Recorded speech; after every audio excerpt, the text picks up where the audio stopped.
Nobody is going to tell you this directly, not your parents, not your friends, not the culture you grew up inside of, because what I'm about to say feels wrong on the surface. It sounds like it's asking you to be less of something you were taught to value, and it isn't. But I need to say it clearly before anything else in this conversation makes sense. Being a good man will not make her attracted to you.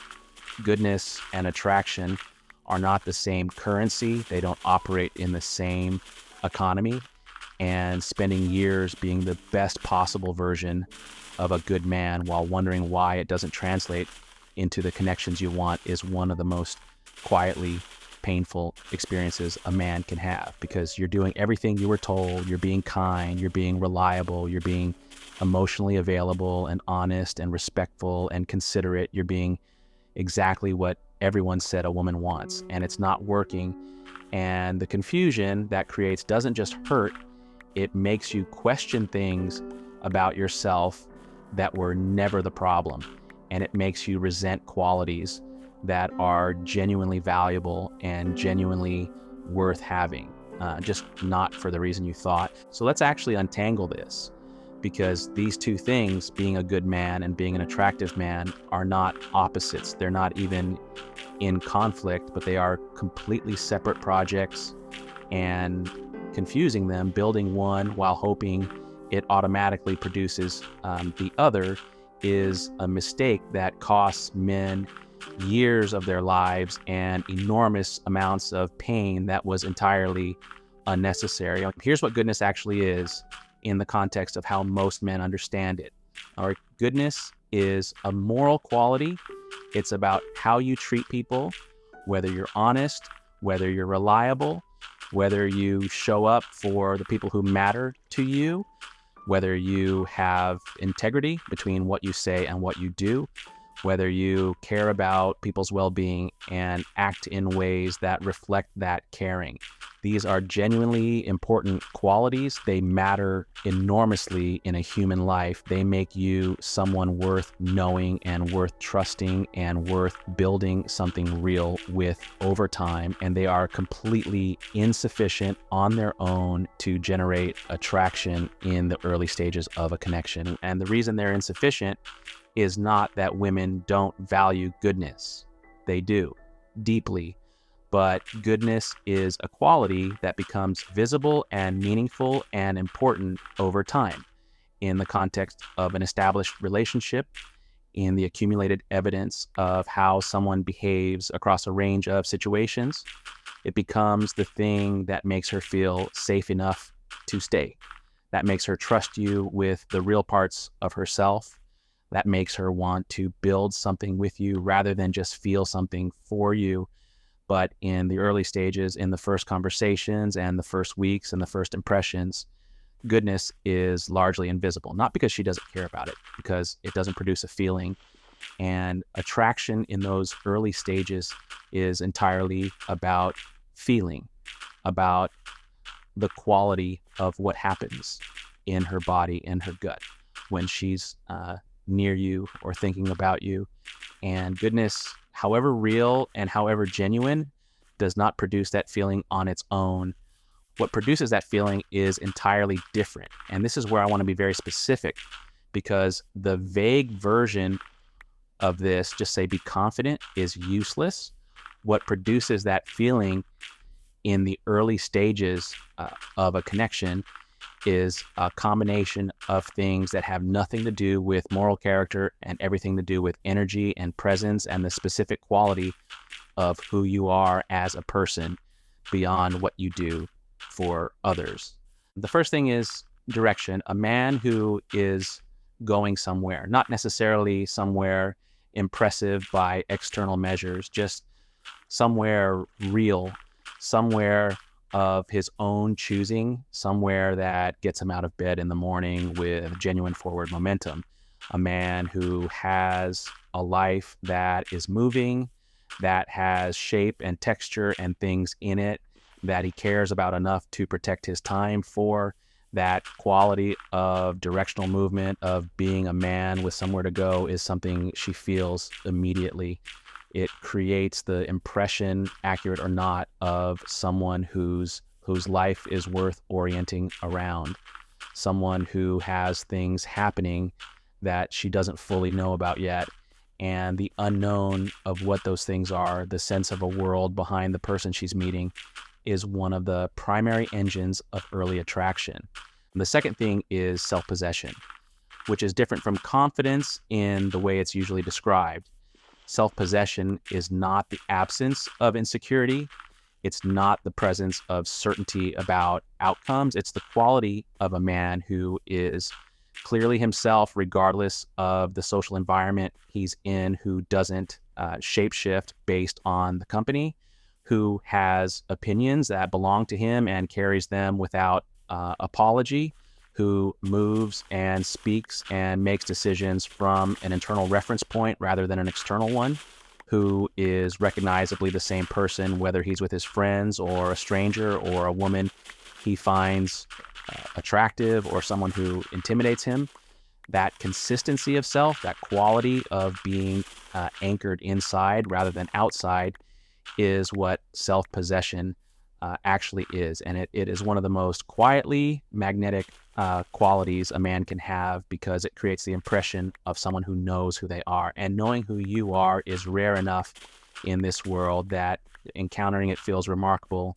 The third thing is edge. And this is the one that good men most often don't have, not because they're not interesting enough, because they've been trained to sand down their edges in the service of being agreeable, of not creating friction, of being the kind of person who is easy to be around.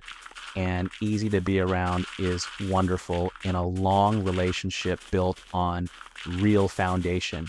But in the early stages, it is one of the least attractive qualities a man can offer, because ease without edge has no texture. It gives her nothing to push against, nothing to feel the weight of, nothing that creates the specific kind of tension that makes every interaction feel like it matters. Edge is the thing that makes her feel your presence rather than just register it. It's the disagreement that wasn't softened for her comfort. It's the position that didn't move when she pushed against it. It's the humor that came from somewhere real rather than from a desire to make her smile. It's the moment where you were clearly yourself in a way that didn't ask for her approval. And those moments, however small they feel, are the ones she thinks about later, the ones that give the connection its distinctiveness, that make you feel different from the men who blurred into each other trying to be pleasant. Now, I want to say something about why good men lose these qualities so often, because they don't lose them randomly. There's a specific and understandable reason why the kindest, most genuine men so frequently end up without direction or self-possession or edge in the context of a romantic connection. And it's because of how they were taught to love. Good men were often taught that love is expressed through accommodation, through putting the other person's needs first, through making yourself smaller so someone else can feel bigger, through prioritizing the other person's comfort above your own experience. And in certain contexts, at certain moments in a long relationship, that quality is genuinely beautiful. It's the quality that makes a good man someone worth building a life with. But taken into the early stages of attraction, before there is a relationship to express it within, before there is a foundation deep enough to hold the weight of it, that same quality of loving through accommodation becomes self-erasure. The good man meets a woman he's drawn to, and he starts organizing himself around what he thinks she wants. He starts being slightly less of himself and slightly more of what he calculates she'll respond to.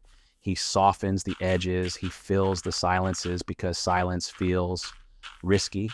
He agrees with more things than he actually agrees with because disagreement feels like it might cost him something. He becomes progressively more available and more responsive and more visibly focused on her and less focused on everything else. And with each accommodation, with each small act of self-erasure done in the name of showing her he cares, he becomes less of the person she was initially drawn to. Less direction, less self-possession, less edge, less the person she was curious about, and more the person she feels responsible for. And the attraction that was there at the beginning quietly empties out, not because she stopped caring about goodness, but because goodness without selfhood, kindness without an actual self doing the being kind, is not a person you can be attracted to. It's a function, and you cannot fall for a function. Here is what I want to offer as the alternative to this. And I want to be clear that the alternative is not to be less good.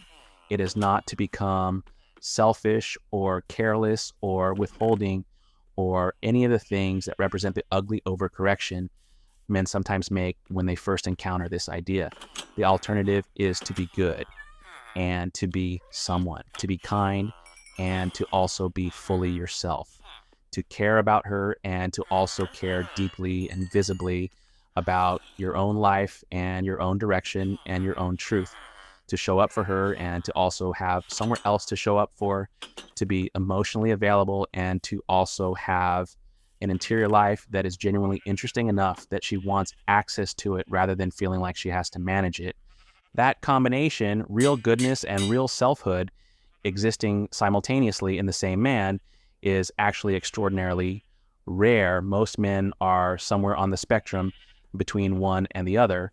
Either they're good, but they've lost themselves in the accommodation and have nothing beyond the kindness to offer, or they have strong selfhood, but the goodness isn't deep or real enough to make a connection worth having long term. The man who has both, who is genuinely kind from a place of fullness rather than neediness, who has genuine integrity alongside a genuine interior world that is his own and interesting and not available to be dissolved just because someone he likes pushes against it. That man is the one she describes years later when someone asked her what made him different. She won't use those exact words. She'll say something like, he was just genuinely a good person, but also he had this quality where you felt like he didn't need you to be happy, and that made you want to be the person who made him happy. That description right there is the whole thing. He was good and he was complete. And the completeness meant that his goodness was a choice rather than a compensation. It was something he brought from abundance rather than something that came from not having enough of himself to not need to give everything away. And that distinction between goodness from abundance and goodness from emptiness is the difference between the man she respects and falls for over time and the man she appreciates but cannot quite feel something for no matter how much she wants to. Build the goodness, keep building it.